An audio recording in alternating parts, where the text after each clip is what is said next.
la COP 21, dans l'histoire, restera probablement le ou l'un des points forts de ce quinquennat. Vous le savez, la situation des négociations internationales était difficile, pour utiliser un euphémisme, et c'était vraiment voilà, la négociation de la dernière chance. Et tout le monde s'accorde à dire que le rôle du gouvernement français, y compris dans sa compétition interne, a été un rôle extrêmement positif. Et que si on a réussi à mener la négociation comme on l'a menée et à arriver à cet accord de Paris, c'est en grande partie grâce au gouvernement français. Bien sûr, le rôle des Américains a été majeur, en particulier le rôle d'Obama a été majeur, il ne s'agit pas de le nier, mais malgré tout, le rôle du gouvernement français a été tout à fait essentiel pour négocier un accord qui, bien sûr, n'est pas un accord contraignant. Vous connaissez la façon dont il est construit sur des engagements des pays, engagements qu'il faudra réviser, mais c'était, tout le monde s'est accordé à le dire, le meilleur accord possible. Alors, bien sûr, il faut aller plus loin.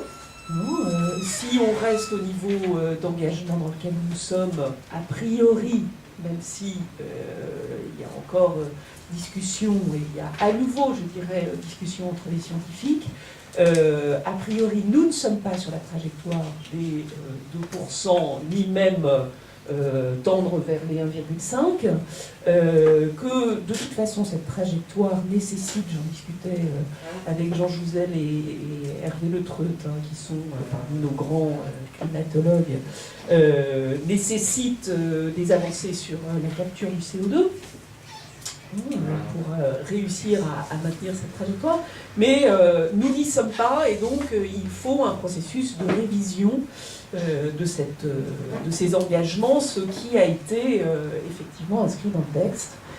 Ce qu'on espérait pouvoir porter dès la COP 22. Et là, effectivement, est arrivée l'élection américaine, avec un fort risque de turbulence majeure, voire de crash, une vraie possibilité pour Trump de sortir de l'accord de Paris.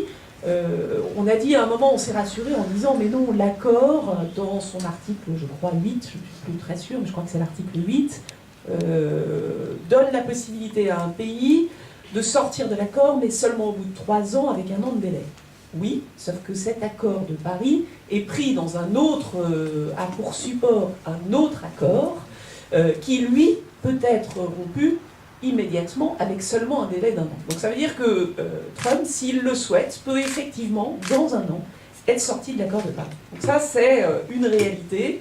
Il y a d'autres pistes juridiques sur le rôle du Sénat, mais cette piste-là suffirait. Ça ferait tomber d'autres textes signés par les Américains, notamment sur les problématiques d'ozone, et toute une série d'autres textes, sur un texte récent sur l'aviation civile, et les émissions de serre sur l'aviation civile. Donc ça ferait tomber toute une série de textes, mais c'est possible. C'est possible. Alors évidemment, c'est possible, mais en même temps, on a vu les forces de rappel d'un certain nombre d'acteurs et politiques, et surtout économiques américains. Vous avez tous vu le texte signé par 360 entreprises américaines expliquant à Trump que l'idée de sortir de l'accord de Paris était franchement une mauvaise idée, étant donné ce qui se passe d'un point de vue économique sur ce secteur. Donc il y a les forces de rappel. Il a fait récemment des déclarations extrêmement ambiguës. On s'est tous fait très plaisir en disant l'article du New York Times, il revient sur ses considérations climato-sceptiques. En fait, quand on lit dans le détail, c'est plus compliqué, parce que, comme d'habitude, il dit tout et son contraire dans le même article. Et donc, oui, il revient sur son climato-scepticisme, mais en même temps, il continue et il persiste dans cette erreur. Donc, on est effectivement face à une grosse incertitude. En tous les cas, ce qui est certain, c'est qu'il y a une rupture d'une dynamique qui aurait pu être beaucoup plus positive et qui avait été enclenchée avec l'accord de Paris. Et pour ceux qui, comme je pense beaucoup d'entre vous, ici attendaient ce moment depuis longtemps, c'est un sujet d'inquiétude. La COP 22 a été une COP qu'on peut lire de façon positive et de façon négative. De façon positive parce qu'il n'y a pas eu détricotage. Les pays ne sont pas partis les uns après les autres en disant mais si c'est comme ça, si les États-Unis se retirent, eh bien nous aussi. Non, donc on reste dans les rails d'une négociation internationale, ce qui est vraiment positif. En même temps, on attendait plus de cette COP22, c'est-à-dire qu'on attendait, notamment sur les 100 milliards promis aux pays en voie de développement pour les aider à la transition énergétique dans le développement, sur la renégociation, enfin l'entrée immédiate en vigueur de l'accord de Paris dans ses déclinaisons. Là aussi, on attendait des négociations. Et elles n'ont pas pu se tenir, et donc c'est effectivement une relative déception. Et c'est effectivement absolument central, je me permettrai quand même de revenir une seconde là-dessus, hein, semaine après semaine, quand vous suivez presque jour après jour, mois après mois, année après année, les records tombent les uns après les autres. Il n'y a vraiment plus aucun doute, et un certain nombre de scientifiques aujourd'hui commencent de plus en plus envisager une hypothèse qui était présente, mais qui est celle du processus totalement irréversible et totalement exponentiel. Parce que quand vous regardez ce qui se passe en ce moment sur la fonte des glaces, on voit vraiment un décrochement là extrêmement brutal. Alors il y a toute une série de phénomènes très complexes, parce que c'est effectivement un domaine d'une complexité forte, qui pourrait expliquer cette situation atypique, mais on ne peut pas non plus exclure le fait que, eh bien oui, on soit rentré dans un processus irréversible. Vous connaissez toutes les problématiques de boucle de rétroaction positive, notamment avec l'émission du méthane, etc. Donc, une situation d'urgence absolue qui, bien sûr, concerne le réchauffement climatique, mais on le sait, toutes les problématiques de phénomènes extrêmes, ça a été le problème du réchauffement climatique, c'est aussi la multiplication des phénomènes extrêmes, et on commence effectivement à les voir. C'est bien sûr la fonte des glaces, c'est bien sûr et la montée des eaux, c'est bien sûr l'épuisement des sols, c'est bien sûr des déplacements de population. Et là, quand on voit les difficultés générées par les problématiques géopolitiques du moment, et qu'on imagine une seconde ce que pourraient, les répercussions que pourraient avoir les déplacements de population qui sont attendus, on ne peut qu'être extrêmement inquiet. Pour finir, peut-être dernière chose, les problématiques sanitaires. Je donne toujours...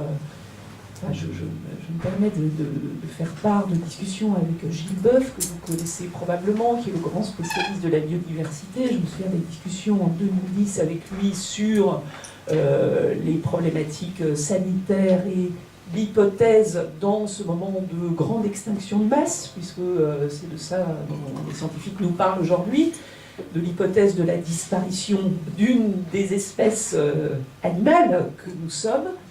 Donc des problématiques de coûts majeurs et des problématiques d'opportunités économiques. Je renvoie à ce cri lancé par les entreprises américaines face aux positions de Trump. Donc des coûts, des opportunités, et donc des opportunités économiques, c'est-à-dire de l'emploi. Et de l'emploi, on le sait, qui sera non délocalisable. Donc ça touche effectivement la vie quotidienne de nos concitoyens. Et c'était un peu un des actes qui a été pris dans le travail de ces cahiers de la présidentielle qu'on a mené au Parti socialiste, qui ne sont pas un travail vraiment programmatique. C'était pas, ça a été explicitement dit, ça n'est pas un programme, mais c'est un espèce de support sur lequel les candidats, le candidat qui sortira des primaires de la gauche pourra s'appuyer. Donc c'est pas vraiment programmatique, mais il y a un certain nombre d'éléments programmatiques. Et moi j'ai fait partie de ceux qui ont plaidé pour que on insiste sur cette idée de vie quotidienne. Je reviens maintenant sur la loi de transition énergétique et sur la déception qu'on peut en avoir. Et sur la problématique, mais on y reviendra probablement dans les questions, sur la problématique du nucléaire, parce que là je sens que je suis trop longue. Sur la loi de transition énergétique, je pense que c'est une loi qui a déjà un premier mérite, c'est d'exister. Je dirais 2 mérites d'exister. La première chose, c'est qu'elle fixe un cadre. Et il y avait un débat organisé par l'Institut Montaigne et la Fabrique de l'écologie il y a quelques semaines maintenant sur la problématique de l'énergie. Et un certain nombre d'acteurs économiques se sont exprimés en disant « Nous avons besoin de pouvoir nous projeter et nous appuyer sur des objectifs précis. » Et ça, c'est un mérite de la loi. C'est l'un des mérites de cette loi. C'est-à-dire qu'elle fixe un cadre et qu'elle donne des grands objectifs. Le deuxième mérite, c'était qu'effectivement, c'est une déclinaison des objectifs de l'accord de Paris. Dans tous les secteurs, le secteur effectivement du logement, qui est cher à beaucoup d'entre vous, mais le secteur de la mobilité également, le secteur de l'alimentation aussi, on voit que ça va très vite dans beaucoup de secteurs, première chose. Donc, du coup, ce qui est vrai à un moment, l'est moins à un autre. Et les choix qu'on peut faire à un moment deviennent très très vite, peut-être pas contestables, mais en tous les cas à interroger le moment d'après. Première chose. Deuxième chose, ce qui se passe notamment en termes de compétitivité prix, qui est quand même l'un des gros arguments qu'il faut entendre lorsque on se penche sur les questions d'énergie, eh bien là aussi, les choses sont en train de bouleverser à une vitesse que, très sincèrement, je n'attendais pas. Moi, je pensais qu'il se passerait des choses, mais je ne pensais pas que les choses iraient aussi vite qu'elles sont en train d'aller si on prend une temporalité relativement courte. Et indépendamment des processus de subvention qui peuvent être derrière. On voit qu'on a un phénomène massif sur les ENR qui est en train de se produire en termes de compétitivité prix. Et donc du coup, ce que vous pouviez dire à un moment, notamment sur le nucléaire, première, deuxième génération, ce que vous pouviez dire à un moment devient assez rapidement obsolète. Les décrets sont contradictoires ou insatisfaisants. Est-ce qu'ils sont contradictoires ? Moi, je ne crois pas, mais je suis prête à entendre un certain nombre de positions ou d'arguments qui pourraient être portés là-dessus. Que l'administration porte une responsabilité dans la rédaction des décrets et que une partie de l'administration soit porteuse de choix qui ne sont pas nécessairement en accord direct avec la COP 21 et la loi de transition énergétique, je ne sais pas. Ce que je sais, c'est qu'on a quand même une ministre qui est d'une détermination farouche